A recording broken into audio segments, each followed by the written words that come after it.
moi, aujourd'hui, je veux pas qu'on se focus sur l'ex parce que j'en ai rien à foutre de l'ex de vos copains. Je veux qu'on me focus sur vous. Parce qu'en fait, l'important, c'est vous.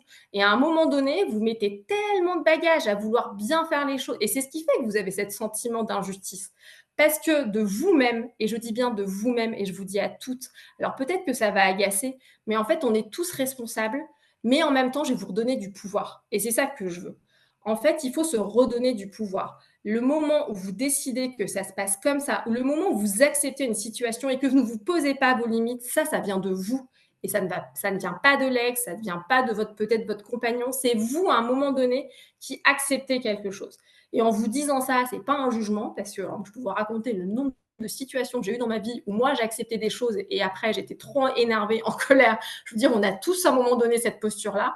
C'est surtout pour vous redonner du pouvoir et vous dire, putain, mais oui, en fait, il y a des choses que je peux mettre en place pour moi, pour me sauver, pour faire que je me sente mieux et que je ne me sens plus dans ce moi, on me met de côté, j'ai qu'à regarder et attendre que ça passe, quoi. Exactement ça la problématique des belles-mères, c'est qu'elles ont elles se mettent ou elles sont mises, peu importe, enfin non pas peu importe, mais de côté et elles ont ce sentiment que tout va dépendre de monsieur, que tout va dépendre de l'ex, que leur bien-être va dépendre de l'ex et de monsieur et dans ces situations-là d'omniprésence où elles posent la question: «Mais comment on fait pour qu'elle reste à sa place l'ex?» C'est vraiment ça, c'est elles n'ont plus de pouvoir. Tout leur pouvoir est mis entre l'ex qui va, prendre trop de place ou pas assez, enfin voilà, c'est ou monsieur qui va se positionner. Mais elles, c'est comme si, bah, du coup, elles avaient aucun pouvoir sur la situation et c'est ce qui est compliqué. Et ouais, et quand je vois alors j'ai vu qu'il y avait, je sais plus, je crois que c'est qui a réagi, qui disait: «Oui, mais nous, on demande juste que l'ex ne prenne pas trop de place». Alors on va venir là-dessus par rapport à l'histoire comment l'ex ne prend pas trop de place. Par rapport à l'ex, là, dans toutes les problématiques qu'on va aborder un peu ensemble, alors à part sur le moment où tu vas me parler de droit, de procédure, là, bah oui, je vais vous expliquer la procédure, je vais vous expliquer comment fonctionne la justice. OK. Quand déjà, dans son quotidien de famille, on est là à espérer que le juge nous donne raison et d'attendre qu'il n'y ait que la justice qui puisse faire que ça s'arrange, c'est qu'il y a quelque chose qui ne fonctionne pas, comme je vous dis, dans le dynamisme enfin, dans la dynamique de la famille. La justice, elle ne peut pas tout résoudre.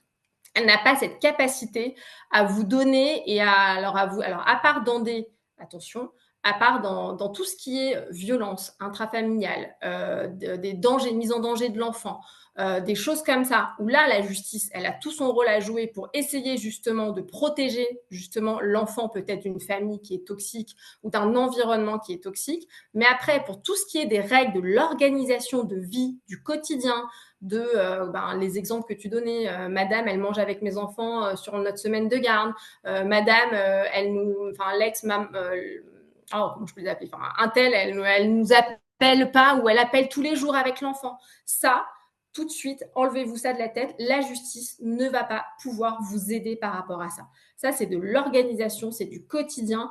Il n'y a rien. Qu'est-ce que vous voulez concrètement, le but d'aller devant un juge, c'est en effet de poser un cadre, c'est en effet pour permettre aux gens, lorsqu'ils ne s'entendent pas, d'avoir le moins possible de communication entre eux.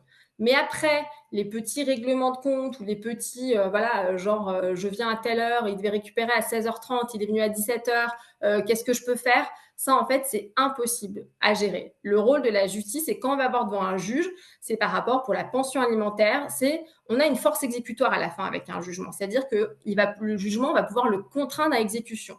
La seule chose qu'on peut contraindre à exécution par la force publique, c'est la pension alimentaire et éventuellement pour les non-représentations d'enfants ou lorsque un parent soit retient son enfant et qu'il ne peut pas aller. Mais pour tout le reste, ça, en fait, malheureusement, c'est comme je vous dirais en médecine, on parle de bobologie.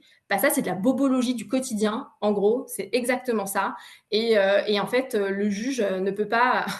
Je vois Morgane, excusez-moi. J'arrive pas à gérer, puis je lis les trucs une boîte spécifique, Morgane qui donne ses tips pour essayer d'être plus tranquille, ne pas être embêtée par l'ex.